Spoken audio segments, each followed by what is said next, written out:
ขอเชิญร่วมทำบุญทอดกฐินและวางศิลาฤกษ์ศาลาการประเรียนณที่พักสงฆ์เหล่ามนทาหมู่ที่ 3 ตำบลดอยหล่ออำเภอดอยหล่อจังหวัดเชียงใหม่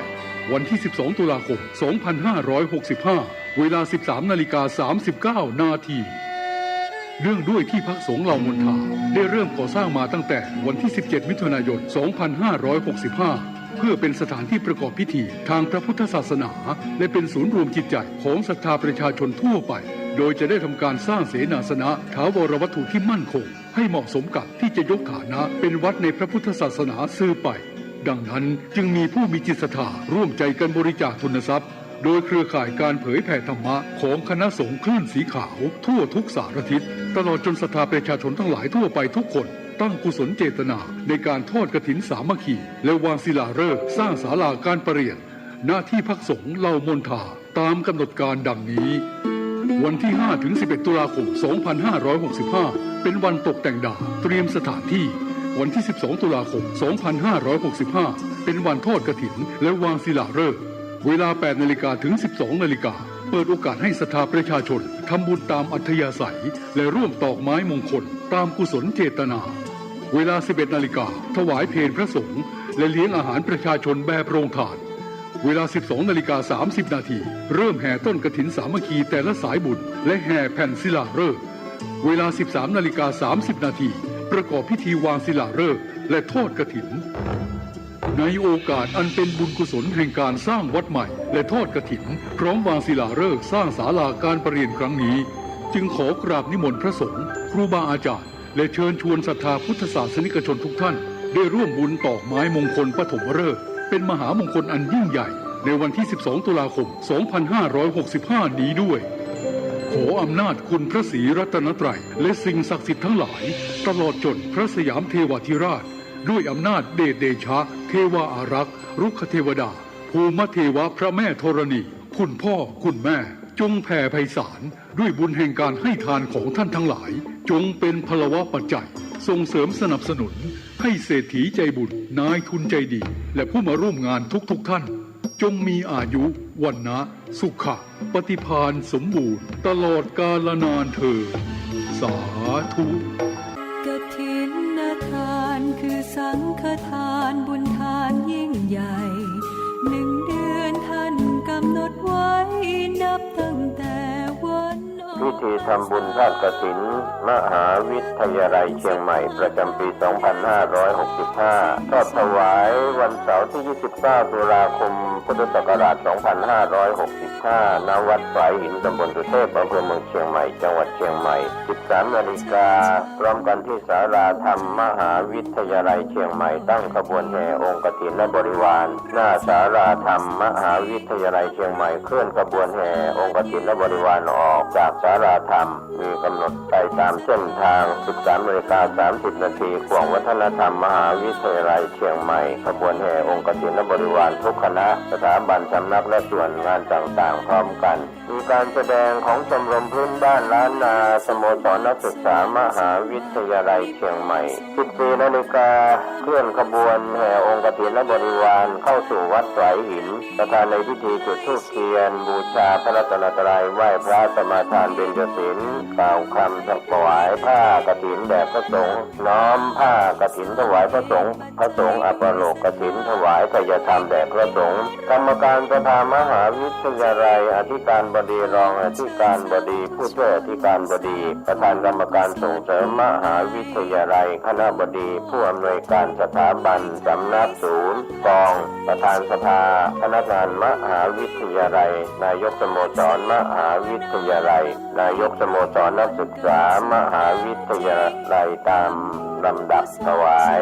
ทายธรรมแด่พระสงฆ์อนุโมทนากรวดน้ำรับก่อนลาพระสงฆ์ 15:30 นาทีประกาศผลรางวัลการประกวดขบวน กฐินก็เป็นข่าวสารงานทำบุญทอดกฐินมหาวิทยาลัยเชียงใหม่ประจำปี 2565 ตรงกับวันเสาร์ที่ 29 ตุลาคม 2565 ทอดถวายกับพระคุณเจ้าที่จำพรรษาท่วนไตรมาสวัดไหวหินตำบลสุเทพอำเภอเมืองเชียงใหม่จังหวัดเชียงใหม่ขอเชิญท่านร่วมบุญร่วมกุศลติดต่อได้ที่มหาวิทยาลัยเชียงใหม่และวัดไหวหินที่จะร่วมทำบุญในคราวครั้งนี้ได้ความสุขกายสุขใจโดยทั่วหน้ากัน สร้างเหตุปัจจัยด้วยศรัทธาด้วยปัญญารู้เห็นทำตามจริงขอเชิญสาธุชนสร้างบุญกุศลยิ่งใหญ่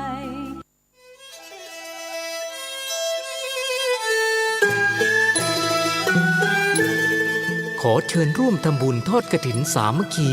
ณ วัดทุ่งหลวง อำเภอแม่แตง จังหวัดเชียงใหม่ ในวันอาทิตย์ที่ 6 พฤศจิกายน 2565 พิธีการดังนี้ 9 นาฬิกา เริ่มพิธีกล่าวองค์การบวงสรวง 10 นาฬิกา 9 นาที พระสงฆ์เจริญชัยมงคลคาถา ห่มผ้าพระธาตุ 10 นาฬิกา 30 นาที ทอดกฐินสามัคคี แด่พระสงฆ์จำพรรษา จำนวน 5 รูป ขอเชิญร่วมทำบุญกฐินได้ที่บัญชีธนาคารกรุงเทพสาขาตลาดแม่มาลัยชื่อบัญชีพระอธิการอินคำทิตะปุญโญเลขที่ 458-016-9367 หรือสอบถามเพิ่มเติมได้ที่พระสมศักดิ์ปัญญาวโรโทร 0819196632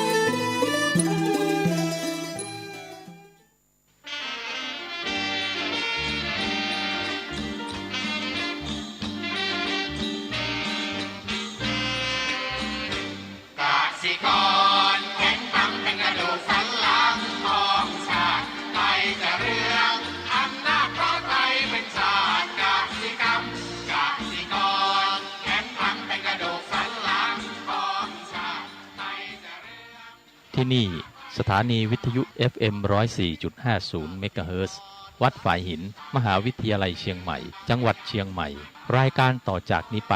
ขอเชิญท่านผู้ฟังทุกท่านเข้าสู่รายการดีมีคุณค่าน่าติดตามรายการเกษตรเพื่อชีวิตดำเนินรายการโดยกลุ่มรักเกษตรประสานงานโดยนายพิชัยคงพิทักษ์คณะเกษตรมหาวิทยาลัยเชียงใหม่หมายเลขโทรศัพท์ 053944030ขอเชิญทุกท่านติดตามรับฟังได้ณบัดนี้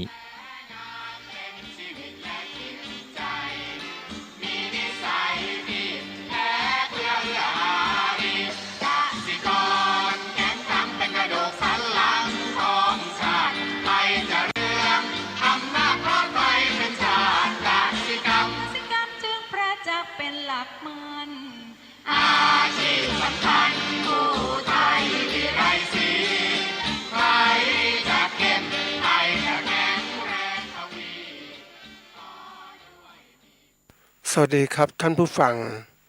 พบกับรายการเกษตรเพื่อชีวิตสำหรับวันนี้เสนอเรื่องวิเคราะห์ผลการประกอบการของตนเอง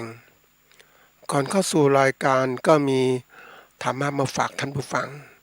หัวข้อจากหนังสือพจนานุกรมพุทธศาสตร์ฉบับประมวลศัพท์เรียบเรียงโดยพระเทพเวทีประยุทธ์โตมหาจุฬาลงกรณราชวิทยาลัยพิมพ์เผยแพร่ปี 2533 หัวข้อธรรมะวันนี้คือปรมัตถประโยชน์คำว่าปรมัตถประโยชน์ก็แปลว่าประโยชน์อย่างยิ่งคือพระนิพพานหรือไปเป็นอีกคำที่เรียกกันติดปากความจริงคือปรมัตถะแปลว่าประโยชน์อย่างยิ่งเหมือนทิฏฐธรรมิกัตถะแปลว่าประโยชน์ปัจจุบันและสัมปรายิกัตถะแปลว่าประโยชน์เบื้องหน้าก็มักเรียกกันว่าทิฏฐธรรมิกัตถะประโยชน์และสัมปรายิกัตถะประโยชน์ทีนี้ประโยชน์อย่างยิ่งของพระนิพพานบางคนอาจจะบอกนิดนึงพระนิพพานคืออะไรนะอันนี้พระนิพพานนะก็แปลว่าการดับกิเลสและกองทุกข์เป็นโลกุตตรธรรมและเป็นจุดหมายสูงสุดในพระพุทธศาสนาทีนี้มาดูตรงนี้ว่า ในหัวข้อที่ยกมาปรมัตถประโยชน์เนี่ยเราในฐานะที่เป็นปุถุชนไม่ได้บวชหรืออาจจะเป็นไม่ได้บวชหรือไม่ได้ศึกษาทางพุทธศาสนาอย่างและปฏิบัติพระพุทธศาสนาอย่างจริงจังแล้วก็สามารถนำหัวข้อนี้นะเอามาใช้ในการพิจารณากิจการงานของเรานะก็เวลาทำงานต่างๆเนี่ยเราก็จะมาลองดูว่าอย่างทิฏฐธรรมิกถะแปลว่าประโยชน์ปัจจุบันนะแล้วก็สัมปรายิกถะแปลว่าประโยชน์เบื้องหน้าเวลาเราทำอะไรก็สามารถต้องดูหลังสองตัวเนี้ยประโยชน์ปัจจุบันและประโยชน์เบื้องหน้าถ้าเราประกอบการต่างๆเราจะดูอย่างละเอียดนะเราเป็นผู้ประกอบการต้องดูอย่างละเอียดดูอย่างเบื้องปัจจุบันอย่างเดียวก็ไม่ได้เราต้องดูทั้งเบื้องปัจจุบันและเบื้องหน้าให้มันละเอียดชัดเจนมันมีความเชื่อมต่อกันอย่างไรเราก็ต้องหวังตรงนี้แหละคือประโยชน์สูงสุดที่เราจะกระทำไม่ใช่ว่ามองประโยชน์เบื้องหน้าเอาอย่างเดียวข้างหน้าจะเป็นยังไงก็นั่นคือปัญหาละที่การตัดสินใจของคนนะทีนี้มันโยงกับหัวข้อที่จะมาพูดในวันนี้ก็คือเรื่องของวิเคราะห์ผลการประกอบการของตนเองหัวข้อนี้ก็สามารถนำมาใช้ในทุกๆด้านของการประกอบการไม่ว่าจะเรื่องการเกษตรการประกอบการเกษตรนะการประกอบการงานอาชีพก็แล้วแต่ก็สามารถใช้ได้เวลาเราดูเนี่ยก็ต้องดูว่ามันจะมีผลอะไรเกิดขึ้นเวลาเราทำงานเหล่านี้ประโยชน์มันต้องสิ่งที่เกิดขึ้นถ้าเราไม่มองประโยชน์มันชัดเจนการตัดสินใจก็จะไม่ดีพอนะว่าประโยชน์เอาปัจจุบันอย่างเดียวหรือประโยชน์ข้างหน้าด้วยมันต้องดูให้ชัดนะเราต้องการอย่างนี้ทีนี้หัวข้อนี้มันเกิดขึ้นอย่างไรเราต้องหัดวิเคราะห์นะวิเคราะห์ผลการประกอบการของตนเองในทุกขณะที่เราทำงานทุกเรื่องนะถ้าพูดถึงเอาตัวอย่างเนี่ยนะการประกอบคนมักจะสนใจการประกอบอาชีพนะอันนี้ก็ตัวที่หนึ่งนะการประกอบการบุญกุศลก็เป็นตัวที่สองที่เราต้องดูนะทีนี้มาดูความหมายของคำแต่ละตัวคำแต่ละคำซะก่อนคำว่าการวิเคราะห์นี่เป็นคำกริยาแปลว่าใคร่ครวญแยกออกเป็นส่วนๆเพื่อศึกษาให้ถ่องแท้นะอันนี้ก็เป็นวิเคราะห์นะถ้าเราอยากจะรู้เรื่องอะไรต้องวิเคราะห์ให้เป็นแยกมาเป็นส่วนๆเราก็จะสามารถรู้ถึงความเป็นจริงได้ถ้าเราวิเคราะห์รวมทั้งหมดนะมันจะเชื่อมต่อยังไงคือตัวอย่างแต่คนถ้าไม่รู้จักการวิเคราะห์แยกแยะมันก็ตีความไปเฉยอย่างนั้นมันก็ไม่สามารถจะเข้าถึงความจริงได้นะทีนี้คำว่าผลคือสิ่งที่เกิดขึ้นจากการกระทำหรือประโยชน์ที่ได้รับจำนวนที่ได้จากการคำนวณทีนี้มาดูผลมีความหมายหลายอย่างมากนะถ้ามองง่ายๆอย่างผลกับผลไม้อย่างนี้ผลที่เกิดขึ้นอย่างนี้แต่ว่าในที่นี้คือผลคือสิ่งที่เกิดขึ้นจากการกระทำการกระทำทุกอย่างมันมีผลเกิดขึ้นเพราะว่าเราเอาปัจจัยต่างๆมาดำเนินการก็เป็นสิ่งที่เกิดผลตามมาทีนี้มันก็มีผลตัวเนี้ยมันก็จะมองถึงทำปุ๊บได้ผลเลยทีนี้ผลมันมีตัวที่เกิดขึ้นตามมาคือผลพลอยได้ก็เป็นคำนามเหมือนกันแปลว่าสิ่งที่ได้รับนอกเหนือจากผลที่ได้ตามความมุ่งหมายทีนี้อีกคำหนึ่งก็คือผลลัพธ์ก็เป็นคำนามว่าผลที่ได้จากการคำนวณระหว่างผลนะผลและผลพลอยได้มันเข้าหลักของถ้าเป็นพูดถึงระบบของการปฏิบัติงานระบบของการเขาเรียกทฤษฎีระบบที่เรียกว่าเวลาเรามีปัจจัยนำเข้าสู่กระบวนการการเปลี่ยนแปลงหรือการกระทำต่างๆผลที่ได้รับก็จะเกิดขึ้นคือผลได้นั่นเองนะคือเราเรียกว่าผลได้ที่เกิดขึ้นคือเรียกว่าภาษาอังกฤษเรียกว่าเอาพุทอย่างเนี้ยทีนี้มันถ้าทำไปแล้วเนี่ยคนส่วนใหญ่จะสนใจเอาพุทหรือผลได้อย่างเดียวนะแต่ถ้าเรามองในแง่ธุรกิจหรือมองที่ลึกซึ้งเป็นระบบเราก็จะดูที่ผลพลอยได้นะคือตามผลที่ได้นอกเหนือจากความมุ่งหมายที่เรากำหนดไว้เราคำที่ได้ส่วนใหญ่ก็ภาษาอังกฤษเขาเรียกว่า outcome แล้วก็ impact factor ต่างๆ impact factor คือผลที่ได้ตามมา นะแล้วก็ผลที่มีผลกระทบอื่นๆอีกในการที่จะทำไปแล้วเนี่ยมันจะวันนี้มองให้ไม่เห็นผลชัดเจนแต่ข้างหน้ามันจะเกิดผลกระทบที่เกิดขึ้น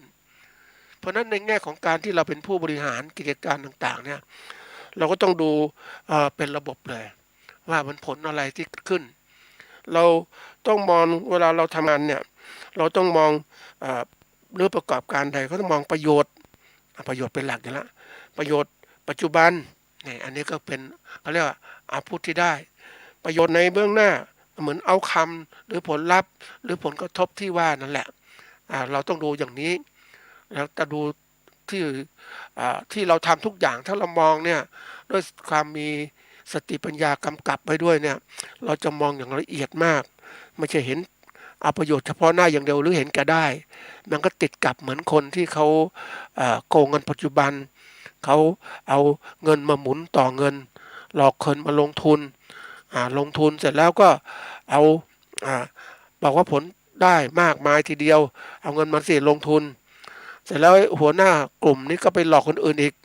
เอาเงินมาลงทุนแล้วผลได้รับทีนี้เขาก็เอาเขาเรียกทำกันเป็นลูกโซ่เอาผลประโยชน์ที่ได้จากคนที่สองเอาเงินลงทุนจากคนที่สองมาให้คนแรกที่ลงทุนนะแล้วก็เอาคนที่สามมาให้คนที่สองแบ่งหมุนเวียนอย่างเงี้ยคือเอาเงินมาเนี่ยแล้วมาจัดสรรทีนี้ไอ้คนที่หนึ่งมันก็หลงนะมันก็หลงเพราะลงทุนไปแล้วผลตอบแทนเยอะมากเลยก็เอามาลงอีกผลตอบแทนก็ตามมาอีกทั้งที่เงินลงทุนเหล่านี้เป็นเงินเทคนิคของการไอ้ผู้ประกอบการโกงคนนี้มันหมุนเงินนะมันก็มาให้ทีนี้เรามาดูถ้าเรามีสติปัญญาไม่รู้เท่าทันแล้วเราก็จะถูกหลอกเอาลงไปมากๆแรกๆได้ผลตอบแทนหลังๆก็หายเลยเพราะว่ามันไม่มีหนังสืออะไรกำกับหรือมีสัญญาก็ตามแต่โกงกันได้หมดหรือต่างคนทำตัวล้มละลายก็ได้นะกฎหมายเล่นงานไม่ถึงเนี่ยเพราะนั้นเวลาทำอะไรอย่าไปคิดประโยชน์เฉพาะหน้าคิดมันไกลด้วยว่ามันจะผลอะไรเกิดขึ้นมาไม่มีอะไรละที่ว่าจะได้ผลได้ง่ายถ้าเราคิดอย่างลึกซึ้งเนี่ยเราจะหวังผลประโยชน์นู่นประโยชน์นี่มากมายแต่เราต้องดูว่ามันได้มันมั่นคงยั่งยืนไหมมันก็มีอะไรพิหลักฐานนะที่จะทำให้เรานั้นมั่นใจนะในการประกอบการต่างๆของเราก็เช่นกันนะอันนี้ก็เป็นสิ่งที่ต้องพิจารณานี้ทั้งหมดเนี่ยถ้าเรารู้จักการวิเคราะห์ผลการประกอบการของตนเองเนี่ยมันจะทำให้เรานั้นรู้ว่าดูผลการประกอบการของตัวเองเป็นอย่างไรนะเราทำงานทุกอย่างเนี่ยทำบุญกุศลต่างๆเนี่ยเราผลเป็นยังไงจิตใจเราดีขึ้นไหมยกตัวอย่างนอกเหนือตรงนี้นะเราพูดถึงธรรมะนะก่อนเพราะว่ามีคนปฏิบัติธรรมเนี่ยบางคนก็ไม่เข้าใจอย่างปฏิบัติธรรมนำสุขอย่างเนี้ยก็มีทานศีลภาวนาแต่ถ้าปฏิบัติธรรมพ้นทุกข์ก็ทานศีลสมาธิปัญญาทีนี้บางคนเริ่มต้นเนี่ยทันที่จะทำเขาเรียกว่าสมาธิตัวอย่างนะทำสมาธิไปไม่เห็นมีอะไรเกิดขึ้นมันจับต้องอะไรไม่ได้เลยก็บอกมันเกิดอะไรขึ้นเลยนะทั้งที่มันเกิดขึ้นแล้วถ้าเราทำสมาธิเป็นมันก็จะเกิดขึ้นทีนี้คนมองไม่เห็นคนก็มันไม่เห็นอะไรเลยทำไปนั่งหลับตาก็สงบนิ่งอย่างเดียวไม่เห็นมีอะไรก็ทำไปก็กึ่งกลางเขาไม่ทำให้สูงสุดของมันก็ไม่เห็นผลนะสิมันเห็นระดับหนึ่งเท่านั้น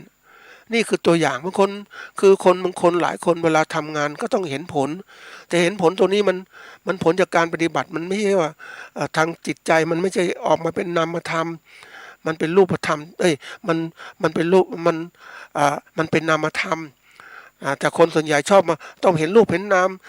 เห็นรูปชัดเจนออกมาเป็นผลอย่างนี้ถึงจะเชื่อถือทีนี้คนปฏิบัติทางศาสนาเนี่ยทำสมาธิก็ไม่เห็นผลอย่างเงี้ยมันวัดไม่ได้ก็เลยไม่ค่อยอยากเชื่อไม่อยากปฏิบัตินี่ทีนี้คนส่วนใหญ่มันชอบมองอะไรที่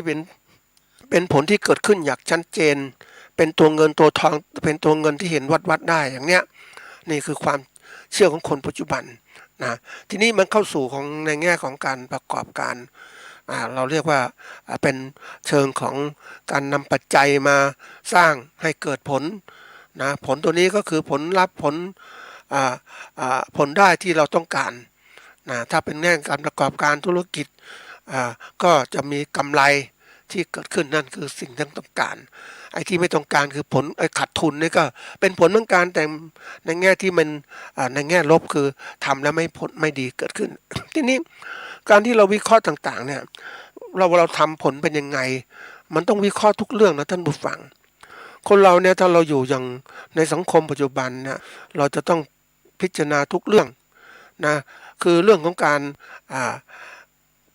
ทำหากินตัวอย่างนะทำหากินนี่คือแน่นอนต้องทำหากินมาแล้วนะคือทำเกษตรอย่างเนี้ยก็ต้องมีผลเกิดขึ้น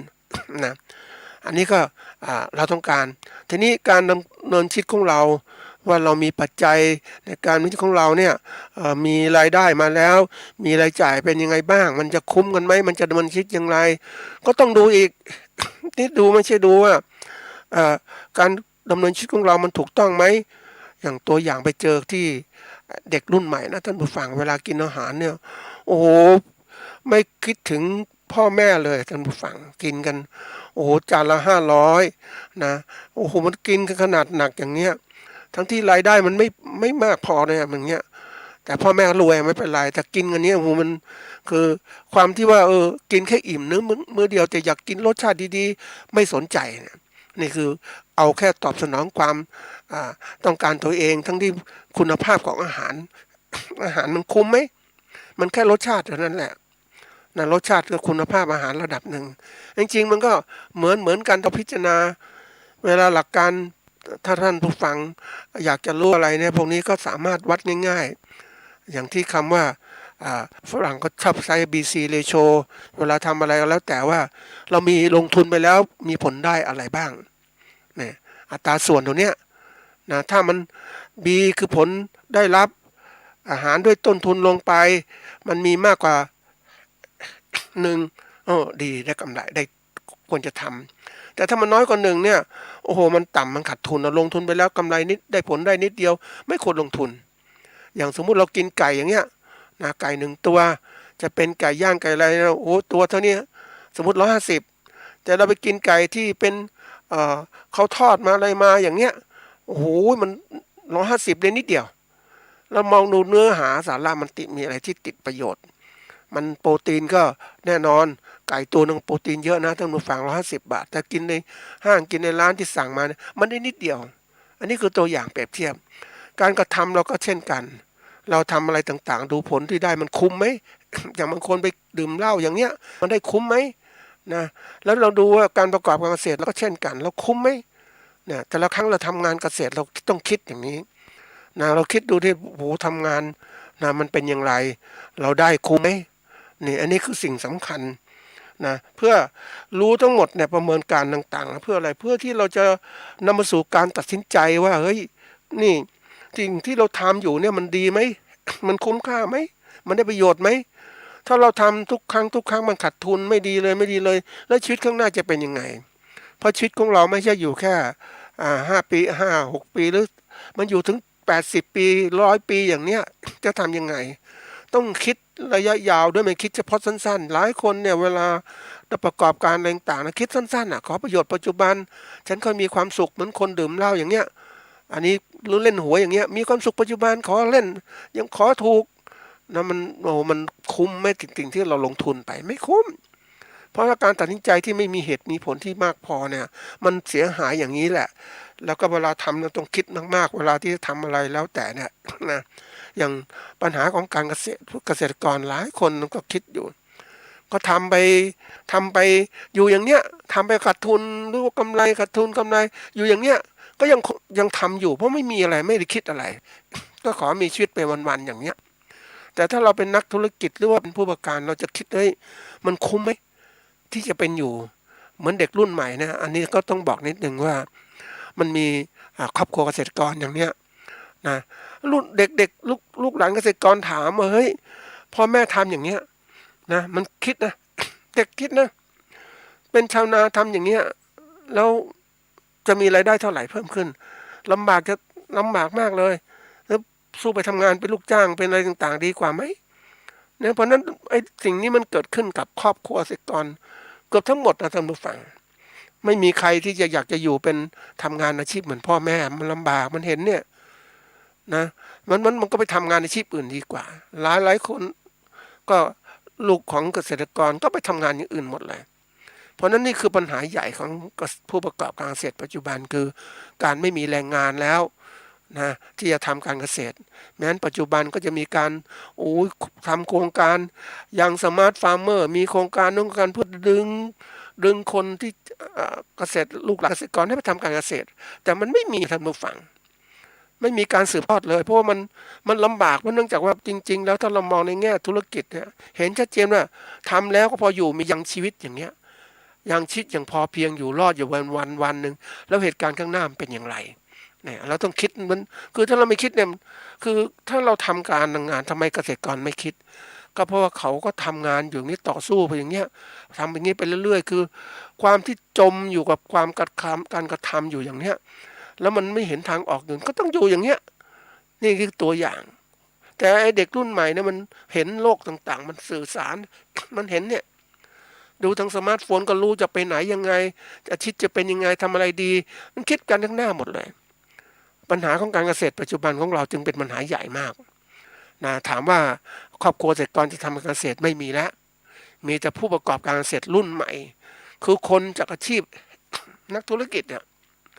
เขาคิดถึงการประกอบการทำอะไรจะเป็นอาชีพเขาก็มองถึงอันดับความมั่นคงเรื่องอาหารนะอาหารที่สำคัญมากเลยเราก็จึงเข้ามาประกอบการเรื่องอาหารการกินของคนก็จึงมีกำไรเยอะแยะแล้วก็ครอบคลุมเรื่องการประกอบการทั้งหมดวางแผนให้เกษตรกรอยู่ในเครือข่ายผลิตอาหารให้เขาแล้วก็ทำการค้าขายเขาทำแบบครบวงจรอันนี้คือเขาเรียกเรื่องของการประกอบการรุ่นใหม่เพราะนั้นมันจะเป็นแบบคิดนักธุรกิจก็จากก่อนเขาบอกว่าคนหัวหน้าใหญ่พวกนี้ที่ร่ำรวยที่สุดของประเทศไทยก็ประกอบการอาหารนี่แหละเกี่ยวกับอาหารทั้งหมดการปลูกพืชเลี้ยงสัตว์ต่างๆแต่เดี๋ยวนี้มีที่ดังตัดมาคือรวยอันดับหนึ่งประเทศไทยคืออุตสาหเขาเรียกว่าประกอบการพลังงานแน่นอนคนต้องใช้พลังงานแก๊สน้ำมันหรืออะไรต่างๆไฟฟ้าต่างๆใครคุมได้พวกนี้รวยทันทีเลยท่านผู้ฟังทีนี้ถามว่ามาถึงเรื่องของการประกอบการนะเพราะฉะนั้นการประกอบการรุ่นใหม่เนี่ยก็เป็นนักธุรกิจที่เข้ามาแล้วเกษตรกรก็ยังลำบากเหมือนเดิมก็อยู่อย่างเนี้ยจะทำอะไรก็น่าคิดทีนี้นี่คือเราต้องคิดแล้วที่มันพูดถึงนี้ว่าก็นำไปสู่ถ้าเรามีข้อมูลก็นำไปสู่การตัดสินใจว่าเราจะประกอบการอย่างอะไรต่อไปนะถ้าอยู่ในอาชีพนี้จะเป็นอย่างไร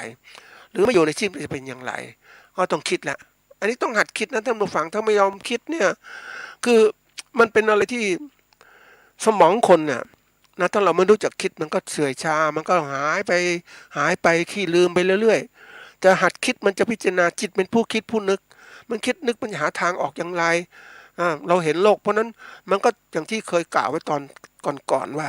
เราต้องรู้จักตั้งคำถามหาคำแล้วก็หาคำตอบอย่างเราประกอบอาชีพเกษตรอย่างเนี้ยเราจะอยู่อย่างนี้ไหวไหมมันจะมั่นคงยั่งยืนไหมนะเราก็วิเคราะห์มันไม่มั่นคงยั่งยืนแล้วนะตอนเนี้ยมันเราหาคำตอบมันมั่นคงยั่งยืนก็หาคำตอบว่ามันจะมั่นคงยั่งยืนไหมเราก็มาดูสิดูอันที่หนึ่งก็คือดูอะไรดูลูกค้าของเราคือผู้บริโภคเขาเป็นยังไงบ้างเขาจะกินอะไรเขาชอบอาหารยังไงเขาจะกินข้าวเจ้าหรือกินข้าวเหนียวหรือกินข้าวบาเล่กินขนมปังมันมีอะไรต่างๆที่เกิดขึ้นยังไม่เคยคิดเหมือนกันนะท่านผู้ฟังว่าขนมปังที่ขายเนี่ยทำไมมันถึงขายดีผลิตมามากเลยโหเยอะแยะเลยแล้วก็พวกแคคเกอร์ต่างๆขนมเนี่ยขบเคี้ยวต่างๆเยอะแยะเลยนะแล้วมันข้าวกินของเราเนี่ยอย่างเราทำข้าวแตนข้าวอะไรต่างๆมันก็เริ่มมีการพัฒนาเกิดขึ้นแล้วถามว่าเฮ้ยทำไมคนถึงจะเปลี่ยนไปอย่างนี้เพราะพฤติกรรมลูกค้าเปลี่ยนไปพฤติกรรมมาพูดพวกเปลี่ยนไปไอ้ความรวบรัดตัดตอน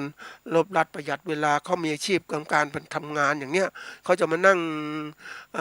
หุงข้าวทำนู่นนี่ก็มันเสียเวลาก็ไปกินข้าวสำเร็จรูปกินเดี๋ยวนี้สมัยก่อนเดี๋ยวนี้ไปดูนะท่านผู้ฟังถ้ามีร้านข้าวแกงเนี่ยคนจะกินแต่เดี๋ยวนี้ข้าวแกงมันทำไม่ทันบางคนก็จะเป็นข้าวแกงห่อเพื่อจะเก็บไปแช่แข็งแล้วเวลาแช่เวลาอยากกินก็เอามาให้ความร้อน เข้าไมโครเวฟก็สามารถกินได้เลยอันนี้ก็เริ่มมันทันสมัยเกิดขึ้นทีนี้คนก็มากินขนมปังแล้วโอ้มันไปเลยนะกินแค่เกอร์อิ่มแล้วกินนมกินกาแฟก็พอแล้วทำงาน คือความเขาเรียกเวลามันเปลี่ยนลูกค้าเราเปลี่ยนพฤติกรรมการกินแล้วเราต้องมองถึงอย่างนี้อย่างวันก่อนไปดูYouTube ที่พูดถึงการเขาเรียกกินมะพร้าวน้ำมะพร้าวนะมะพร้าวมันกินยากมันคนต้องหั่นนู่นหั่นนี่นะก็เดี๋ยวนี้มันเริ่มมีความเขาเรียกตลาดมันรุ่งก็เพราะอะไรคุณค่าของน้ำมะพร้าวมันดีอยู่แล้วเนื้อมะพร้าวก็ดีทีนี้มันก็มีระบบของการที่ว่าทำยังไงให้มันกินง่ายเขาก็แปรรูปคือทำให้ปอกเปลือกได้รวดเร็วแล้วก็เดี๋ยวนี้ก็มีเขาเรียกอะไรมีการปรับเปลี่ยนเป็นระบบที่เรียกว่าเอาเปลือกออกหมดเลยแล้วก็เจาะลูกมะพร้าวด้วยเครื่องแล้วก็เอาจุกก๊อกปิดไว้นะเพื่อให้เกิดเราเรียกความสะดวกในการบริโภคก็เลยส่งขายกันมากมายแล้วมะพร้าวนี่มันก็เป็นพันธุ์ที่ดีๆด้วยชาวประเทศไทยนครปฐมเนี่ยนะอันนี้เป็นตัวอย่างก็เลยค้าขายเกิดความเขาเรียกคนก็เริ่มมองแล้วว่าเฮ้ยนี่น้ำมะพร้าวเนี่ยมันสะดวกอย่างนี้นี่คือตัวอย่างพฤติกรรมผู้บริโภคเปลี่ยนไปหมดแล้วกินอะไรที่มันง่ายๆจะมากินยากๆมันต้องพิจารณาแล้วเรามาทำขายมะพร้าวขายเป็นผลอย่างเนี้ยถามว่าใครจะมากินล่ะเดี๋ยวนี้ต้องมีระบบที่เราปอกให้กินอีกต่างหากเนี่ยคือจะซื้อกินหรือบางทีปั่นน้ำมะพร้าวกินอย่างเนี้ยมันมีอะไรต่างๆที่คนที่เขาเรียกผู้บริโภคเขาอยากสะดวกสบายเพราะนั้นเวลาทำการเกษตรก็ต้องคิดถึงให้มันเปลี่ยนแปลงนี้เราต้องไม่เปลี่ยนแปลงระบบการผลิตของเราตอบสนองผู้บริโภคมันก็จะทำให้เรานั้นไม่สามารถที่จะทันอีกตัวหนึ่งคือเรื่องของคู่แข่งขันการเกษตรเรามีมากเลยเราจะอยู่อย่างเดิมไม่ได้แล้วเดี๋ยวนี้อย่างที่บอกว่าวันนี้คู่แข่งขันของเราเนี่ยโอ้โหมันไม่ธรรมดาเลยนะผู้ประกอบการเกษตรสมัยใหม่ที่เขาร่ำรวยมีทุนมีระบบการต่างๆทันสมัยเขามาแย่งหมดแล้วอะแย่งการผลิตของเราหมดเลย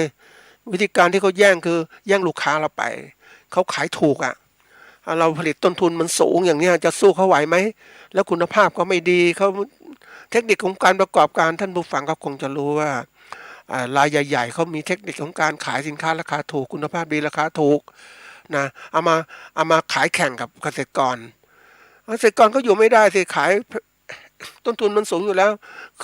ขายราคาเนี่ยมันก็ขายราคาต่ำไม่ได้เพราะทุนมันน้อยต้องขายราคานี้เพราะนั้นที่สุดเกษตรกรก็ขายไม่ได้เสร็จแล้วผู้ประกอบการที่เอามาลงทุนทางการเกษตรเขาก็ขึ้นราคาเลยตอนนี้ใครจะมาสู้เขาได้นี่คือกลยุทธ์ของสินค้าที่เคยเล่าให้ท่านผู้ฟังว่ามันเริ่มจากประเทศญี่ปุ่นที่ขายสินค้าราคาถูกนะมาแข่งกับสินค้าราคาแพงนี่คนก็มองสินค้านี้เดียวกันแต่คนก็มองว่าเอาถูกไว้ก่อนนะเสร็จแล้วญี่ปุ่นก็ขายตัดเขาเรียกทำการตลาดแข่งกับสินค้าคุณภาพดีราคาสูงก็เลยชิงตลาดญี่ปุ่นก็เลยร่ำรวยขึ้นก็พัฒนาสินค้ามีคุณภาพมากขึ้นทีนี้ตอนนี้ญี่ปุ่นเจอปัญหาคือ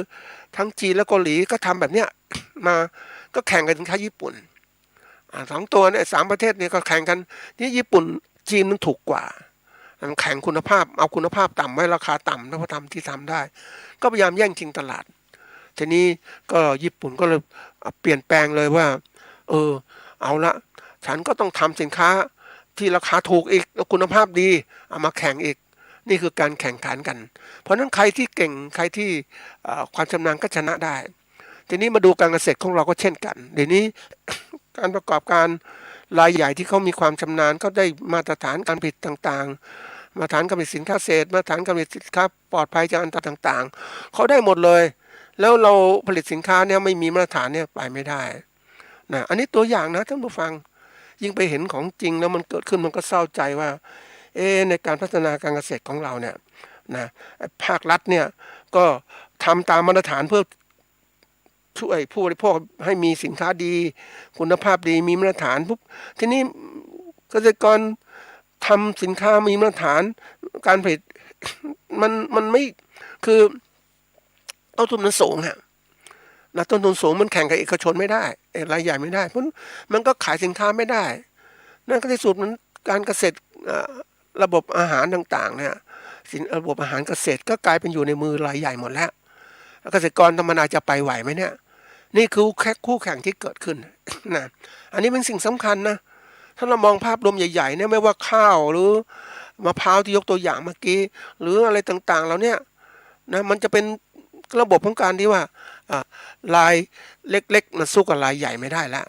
รายใหญ่มันคุมหมดนะแล้วคุมตลาดด้วยคุมตลาดมันก็จะเปิดช่องในตลาดเล็กน้อยสำหรับผู้ที่เป็นเกษตรกรที่พัฒนามันก็มีช่องนะอย่างช่องเกษตรกรที่เรียกว่าฉลาดทางการผลิตสินค้าและการตลาดก็สามารถขายทางตลาดดิจิตอลก็ได้ส่งพวกFacebook ไลน์ต่างๆที่ขายกันเนี่ยนี่คือตัวอย่างก็มีช่องก็แข่งกันกับรายใหญ่ได้แต่ว่าการที่มีสินค้าเกษตรมากๆมันลำบากเหมือนกันต้องการขนส่งสมัยก่อนขนส่งลำบากเดี๋ยวนี้ขนส่งก็ง่ายละใช้บริการต่างๆเกิดขึ้นมันก็เอื้อกันมาตลอดนั่นเองมันก็ถ่ายทอดมาจากต่างประเทศมาสู่ประเทศไทยเพราะนั้นระบบโลจิสติกส์ต่างๆก็เกิดขึ้นเพราะนั้นนี่คือช่องทางที่ถามว่าเฮ้ยนี่คือสิ่งที่ตัวที่3เกิดขึ้นคือกรณีของสิ่งแวดล้อมที่มันเปลี่ยนแปลงเมื่อกี้คู่แข่งแล้วนะสิ่งแวดล้อมเปลี่ยนแปลงโลกยุคใหม่มันโลกของดิจิตอลต่างๆที่เกิดขึ้นมันใครคุมได้ใครมีความสามารถพัฒนาตรงนี้ได้มันก็อยู่ได้ถ้าเราคุมแอปพลิเคชันหรือโปรแกรมต่างๆที่จะผลิตสินค้าของตัวเองนะมีบริษัทตัวเองทางอินเทอร์เน็ตต่างๆนะมีชื่อแบรนด์ตัวเองมันก็ทำได้ก็จะอยู่ได้สบายขายได้ร่ำรวยแต่เกษตรกรธรรมดาถ้าไม่พัฒนามันไปไม่ได้นะยอมรับเลยว่ามันเป็นสิ่งที่เกิดขึ้นลำบากทีเดียวนะอันนี้เป็น3ตัวที่บอกท่านผู้ฟังเนี่ยอันนี้มันตัวที่มันต้องทำให้อะไรย้อนกลับมาว่าลูกค้านะลูกค้าคู่แข่งและสิ่งแวดล้อมที่เปลี่ยนแปลงไปหมดเนี่ยใครที่คุมได้ทั้งหมดเข้าใจทั้งหมดมันก็สามารถจัดการเอาชนะการประกอบการเกษตรของเราในทุกเรื่องนะท่านผู้ฟังการประกอบอาชีพต่างๆเหมือนกันเลยถ้าพูดตรงเนี้ยนะเราจะไปไหวไหมอย่างนี้ทีนี้มาดูที่ตัวอย่างที่ไปได้สัมภาษณ์ได้คุยกับเขาก็น่าหนักใจนะท่านผู้ฟังเป็นตัวอย่างของเกษตรกรนะคุยกับลูกหลานเขาเนี่ยนะเกษตรกรที่ทำนาห่างจากตัวเมืองไม่มากนะท่านผู้ฟังอยู่ในเมืองชานเมืองเลยนะเนื้อที่ราคาแพงทีเดียวนะก็ทำนา5 ไร่ท่านผู้ฟัง5 ไร่มันติดถนนนะก็ไม่รู้ทำอะไรถนนวงแหวนต่างๆเนี่ยไม่รู้ทำอะไรก็ทำไปงั้นทีนี้5 ไร่ถ้าเราวิเคราะห์ว่านะถ้า5 ไร่เนี่ยทำนาปีละครั้งสมมติได้ข้าว1 ตัน 1,000 กิโลต่อไร่อันนี้ขั้นธรรมดานะเราจะขายได้เดือนละ10,000สมมตินะเดือนละ10,000อันนี้ต้นทุนในการผลิตต่างๆเนี่ยมันก็สูงนะอาจจะ 6,000 ถึง 7,000 บาทเพราะนั้นไร่ได้กำไรประมาณ3,000 ถึง 4,000 ต่อปีอันนี้คิดในแง่บวกนะท่านผู้ฟังคิดแต่เกินเลยไปหน่อยแต่ทีนี้ถ้าทำ5 ไร่ทำปีละครั้งสมมุติว่าไร่ละกำไรไร่ละ 4,000 ต่อปีนะ5 ไร่ก็นะปีละ25,000นะ20,000 บาทเนี่ยได้เงินอย่างเงี้ยนะหรืออาจจะเป็น 50,000 ก็ได้แต่ถ้าทำเขาเรียกอะไรทำปีละ2 ครั้งก็อาจจะได้ปีละ 40,000 สมมติอย่างนั้นนะถ้าถามว่าเฮ้ยไอ้ที่ทำอยู่เนี่ยสมมติมีรายได้ปีละ80,000สมมติว่า80,000เนี่ยค่าใช้จ่ายค่าคือเราหักต้นทุนมาแล้วมีรายได้เท่านี้เพราะนั้นถ้าเราเทียบแล้วเนี่ยนะถ้าเรามีใช้จ่ายนะเราดำเนินชีวิตของเรานะวันหนึ่งเท่าไหร่นะวันหนึ่งถ้ามีวันหนึ่งถ้ากินถ้าอะไรต่างๆนะค่ารถค่าโทรศัพท์ค่าไฟฟ้าต่างๆค่าครองชีพมันสูงนะท่านผู้ฟังค่าครองชีพมันสูงนะวันหนึ่งอาจจะ500ต่อวัน300ต่อวันเนี่ยมันจะไปไหวไหมเนี่ยมันก็ไปไม่ไหวมันไม่มีเงินทุนที่จะเก็บไว้หรือว่าได้มาก็ใช้ไปได้มาก็ใช้ไปหมดเลยท่านผู้ฟังเพราะนั้นถามว่าเฮ้ยถ้าเป็นอย่างนี้มีการวิเคราะห์เล่นๆอย่างเงี้ยเขาเรียกทำมาหากินถ้าไม่มีเงินเก็บใช้ไปเรื่อยๆหมดไปปีหน้าก็ท ที่อาชีพเกษตรท่านผู้ฟังเขาคงก็ต้องเข้าใจว่าฤดูกาลมันเปลี่ยนแปลงอาจจะฝนแรงฝนมากน้ำท่วมอาจจะมีแมลงระบาดต่างๆมันไม่มั่นคงแน่นอนนะท่านผู้ฟังแล้วไม่พอสินค้าเกษตรก็ถูกพ่อค้าควบคุมราคากดดันถ้ามีรัฐบาลมาช่วยเกื้อกูลหมดเลยนะไม่ช่วยไม่รัฐบาลไม่ประกันราคาสินค้ามันตกต่ำนะท่านผู้ฟังพ่อค้ากดราคาได้สบายๆเพราะว่าอะไรอำนาจการต่อรองสินค้าเกษตรอยู่ในมือพ่อค้าเกือบทั้งหมดกลุ่มเกษตรกรมารวมมันเป็นกลุ่มก็ไม่มีอำนาจต่อรองมากมายเท่าไหร่เพราะว่ามันคือเกษตรกรมันกระจายทั่วไปแล้วความเป็นหนึ่งเกษตรกรไม่เหมือนกันนะรวมกลุ่มกันบางทีก็แน่นอนว่าต่างคนต่างอยู่อะไรต่างๆแล้วเนี่ยคือจะรวมกลุ่มก็ต้องเมื่อมีภัยเดือดร้อนแต่สภาพปกติไม่อยากรวมกลุ่มกันอยู่โดยเดียวสบายเพราะว่าไม่อยากจะมากมายเรื่องไม่อยากมีเรื่องมากมายก็อยู่อย่างเนี้ยสังเกตได้เลยท่านผู้ฟังคนไทยต่างคนต่างอยู่ไม่ได้มองไปอนาคตข้างหน้าขอวันนี้สบายๆก็พอแล้วนี่ก็เลยกลายเป็นอำนาจต่อรองก็เลยไม่มีสู้พ่อค้าไม่ได้ซึ่งเขาวางแผนหมดแล้วเขา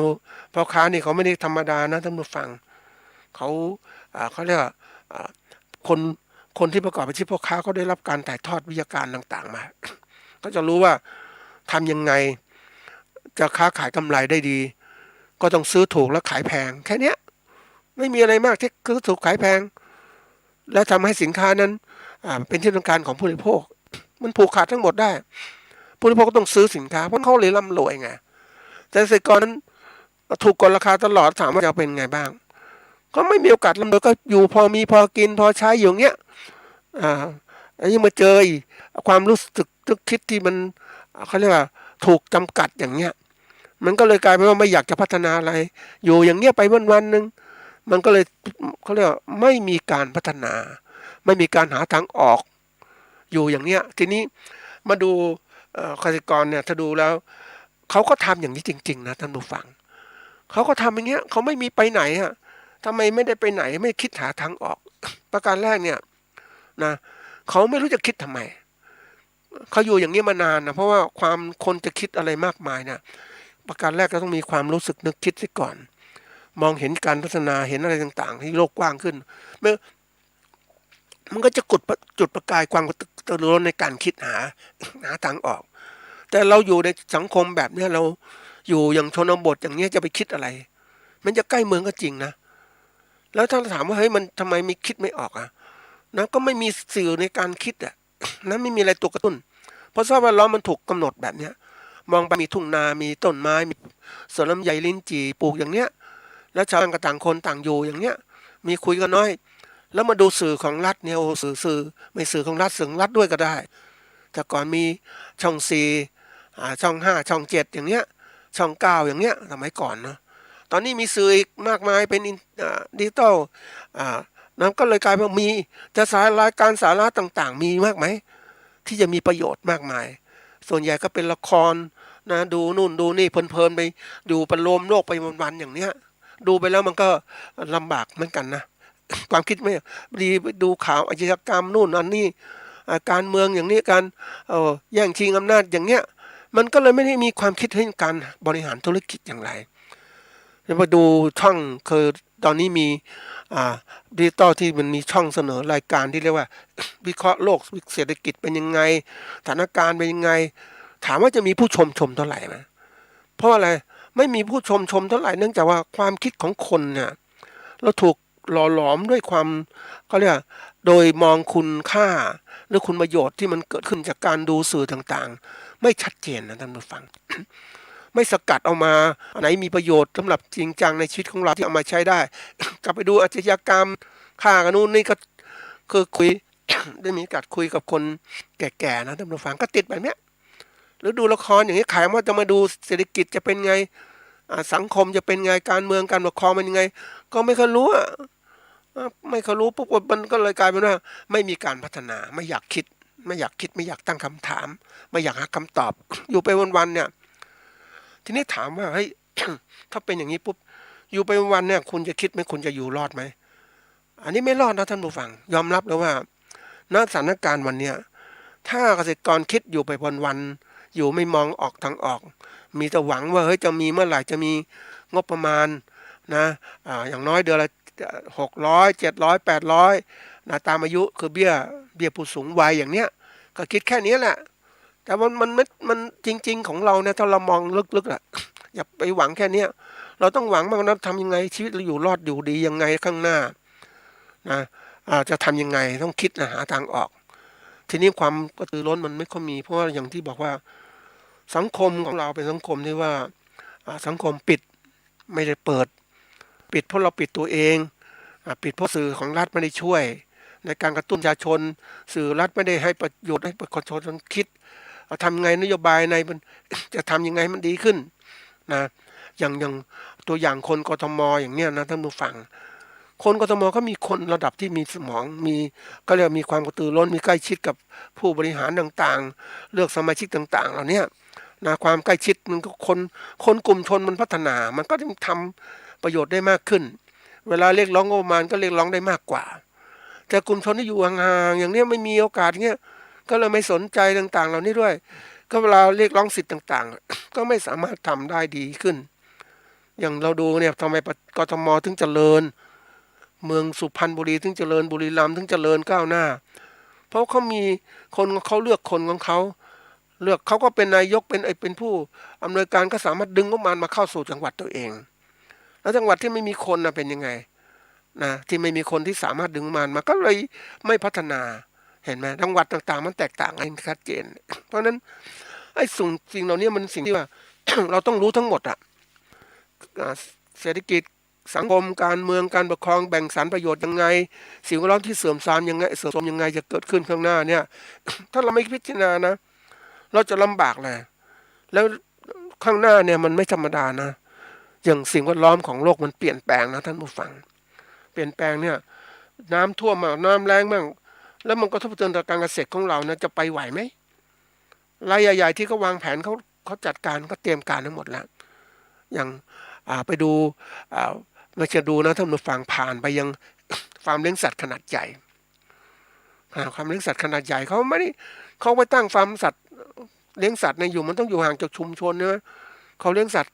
เขาก็ไม่มีลำน้ำแต่เขาสามารถเอาน้ำมาใช้ได้เขาขุดน้ำใต้ดินดีๆมาใช้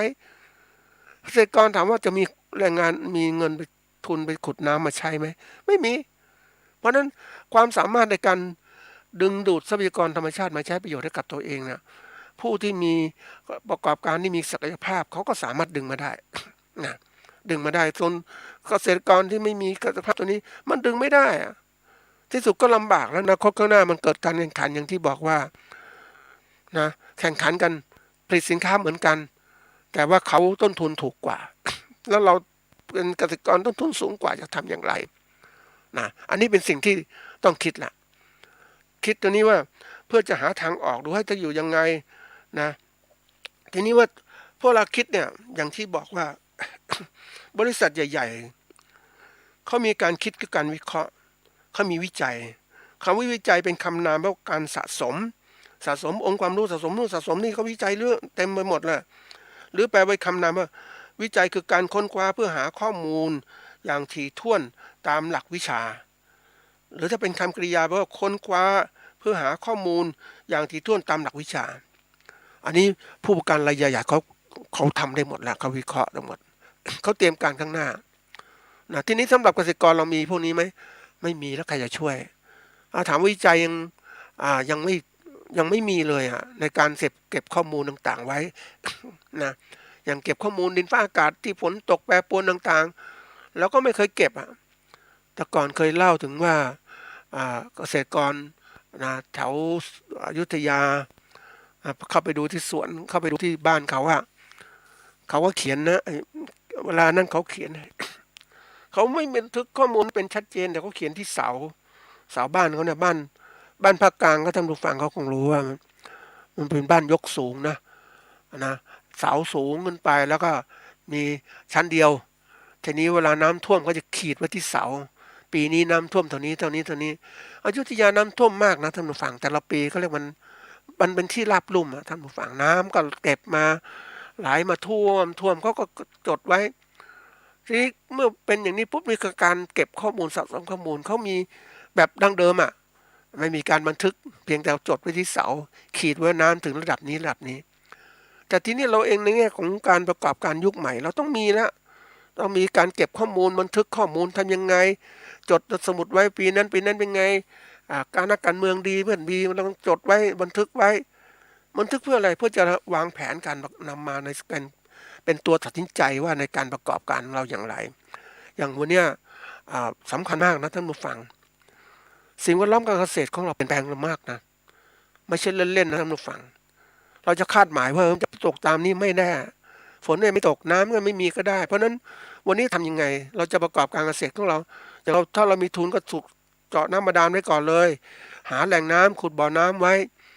เมื่อสมัยธรรมชาติ สมัยก่อนๆแล้วก็มีบึงขุดบึงไว้อะไรต่างๆเตรียมน้ำไว้ใช้ชุมชนเหล่านี้ถ้าบางที่เขามีนะท่านผู้ฟังก็มีแบ่งน้ำก็เก็บน้ำเอามาใช้บางคนก็สร้างเขื่อนไว้ออกแบบไว้เพื่อจะตุนน้ำไว้ใช้ของตัวเองนะบนเขาที่เคยไปดูท่านนะเขาก็โอ้โหไม่น่าเชื่อนะท่านผู้ฟังเขารู้ว่าเขาปลูกกาแฟแต่เขาไม่มีน้ำที่ไม่มีฝนจะตกต้องตามฤดูกาลเขากลัวความขาดแคลนกาแฟราคาดีนะถ้ามันไม่มีน้ำเลี้ยงทำยังไงฝนไม่ตกทำยังไงเขาเลยขุดบ่อบนภูเขาน้ำแล้วก็ปูบ่อพื้นบ่อด้วยพลาสติกสมัยใหม่ก็ลงทุนนะแล้วเก็บน้ำไว้ใช้เพื่อจะผ่านฤดูแล้งถ้าอะไรไม่มันคงนะเพราะบนภูเขามันเจาะน้ำบาดาลมันไม่ได้มันต้องมีแหล่งแต่นี้การหาน้ำไว้ใช้สำคัญมากนี่คือการแย่งเพราะข้างหน้าเนี่ยฝนไม่ตกต้องตามฤดูกาลหรือฝนตกหนักเนื่องจากสภาวะเรือนกระจกที่มันเกิดขึ้นมันมากขึ้นมันมากขึ้นจริงๆนะท่านผู้ฟังเพราะนั้นโลกมันก็ร้อนขึ้นอะไรต่างๆเนี่ยมันจะมีปัญหาเกิดขึ้นฝนไม่ตกต้องตามฤดูกาลนะแล้วตกก็ตกหนักเนี่ยทำยังไงแล้วบริหารยังไงเราต้องจดข้อมูลเหล่านี้ไว้ด้วยว่าเฮ้ยเป็นอย่างนี้ในชีวิตของเราต้องรู้จักทำอย่างนี้นะท่านผู้ฟังโอ้มันน่าสนใจนะยอมรับว่าเราเป็นนักวิจัยเลยเห็นชัดเจนว่าสิ่งต่างๆจะเปลี่ยนอย่างไรอย่างเราวิจัยเกี่ยวกับร่างกายของเรามันแก่ชราลงมันเป็นยังไงนะคิดดิตอนหนุ่มตอนแน่นมันก็คิดอย่างนี้เราวางแผนชีวิตของเรามันจะเชื่อมโยงกับการวางแผนเมื่อเรามีข้อมูลปุ๊บมันเกี่ยวข้องการวางแผนคำว่าวางแผนคือการวางกิจกรรมไปตามเวลาเราจะทำอะไรหรือไม่เราจะทำอะไรบ้างทางไหนเป็นนโยบายด้วยนโยบายก็สิ่งกำหนดขึ้นว่าจะทำอะไรหรือไม่ทำอะไรแต่แผนมันกำหนดชัดเจนว่าจะทำแหละเราก็ทำแต่อย่างเราประกอบที่เกษตรจะทำอย่างไรทีนี้มาดูตัวอย่างที่การคิดตัวนี้ถ้าเป็นคิดถึงชาวนานะเกษตรกรคนนี้นะเขาไม่มีข้อมูลนะเขาอยู่อย่างเงี้ยเขาคือถ้าไม่มีข้อมูลในการใจปุ๊บมันจะแบ่งไปสองแนวคิดคือประการแรกคือ การตัดสินใจของเขาไม่มีข้อมูลไม่มีอะไรทั้งสิ้นเขาอยู่อย่างนั้นเพราะนั้นอยู่อย่างนั้นอยู่กับที่บอกอยู่กับที่ไม่เปลี่ยนแปลงอะไรเลยถามว่าจะเป็นไงบ้างตัวเองทำเกษตรดีที่สุดของตัวเองต่างๆเหล่านี้ดีแล้วแต่สิ่งแวดล้อมเปลี่ยนแปลงนะแล้วมันทำให้เกิดการกระตุ้นขึ้นไม่พอผู้การเกษตรขนาดใหญ่เข้ามาทำการเกษตรแข่งขันแล้วคุณจะไปไหวไหมข้าวคนที่คุณผลิตขึ้นเกวียนละหมื่นอย่างเงี้ยต้นทุนก็สูงขึ้นน้ำมันก็สูงขึ้นจะทำอย่างไรระบบเกษตรพันธุ์ข้าวสมัยใหม่คุณมีไหมคุณจะทำไงคุณไม่คิดมันก็เสร็จแล้วสิ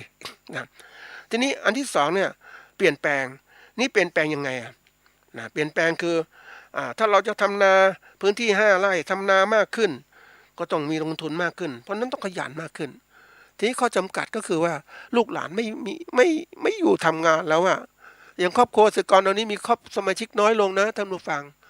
ก่อนครอบครัวเป็น5-6 คนหรือ10 คนเดี๋ยวนี้มันมี1 คนหรือ2 คนเท่านั้นจะเอาแรงงานที่ไหนมาทำนะจ้างแรงงานก็ไม่มีปัญหาเกษตรของปัจจุบันเนี่ยขาดแคลนแรงงานเพราะนั้นยังก็ทำนาเพิ่มไม่ได้ละอันถัดมาจะตัดสินใจว่าเปลี่ยนแปลงไปทำสวนเกษตรเชิงพาณิชย์ท่องเที่ยวต่างๆเดี๋ยวนี้มีเกษตรกรหลายท่านทำอย่างนี้เพื่อจะหวังว่าเฮ้ยมีการท่องเที่ยวมาในสวนตัวเองพยายามปลูกต้นไม้ให้คนมาดูต่างๆเหล่านี้นะทีนี้เกษตรด้วยอะไรด้วยมันก็หูงานเยอะนะต้นทุนมันสูงไปเจอผู้ประกอบการที่เขา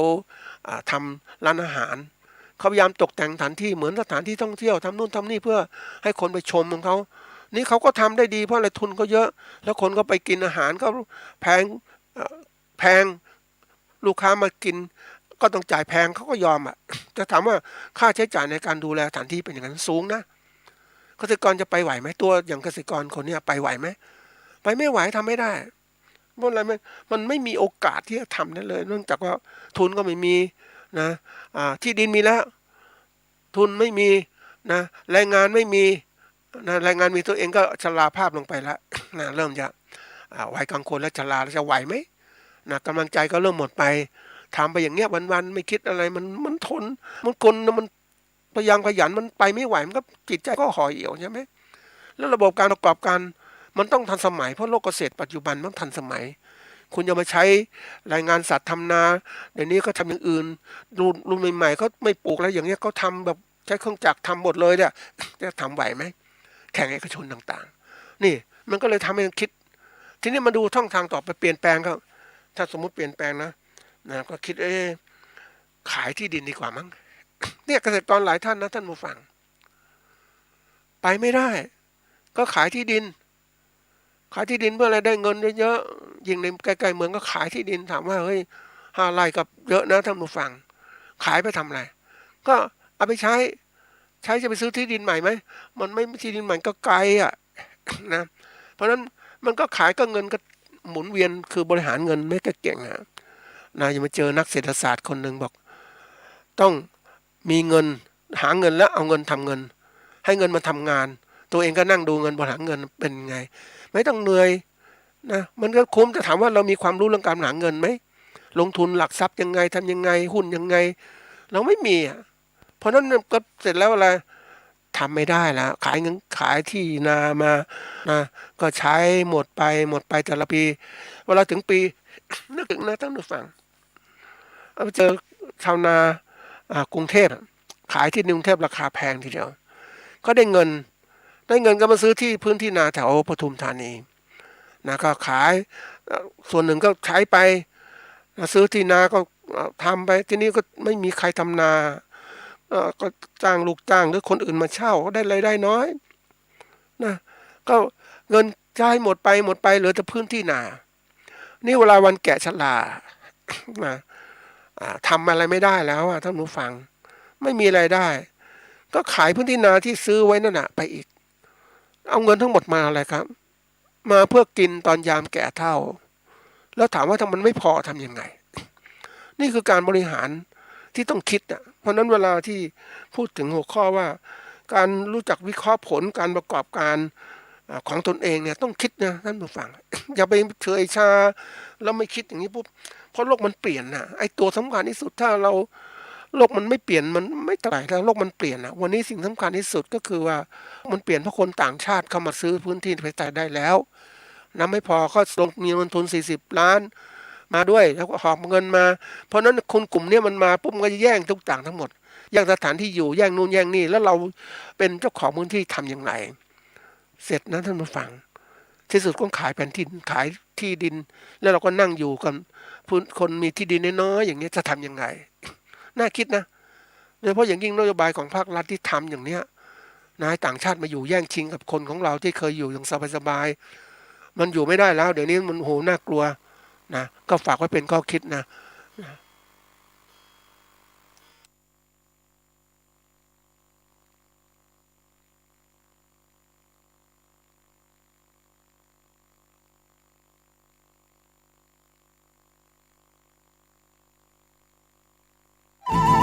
ที่จบไปแล้วนั้นเป็นรายการเกษตรเพื่อชีวิตดำเนินรายการโดยอาจารย์พิชัยคงพิทักษ์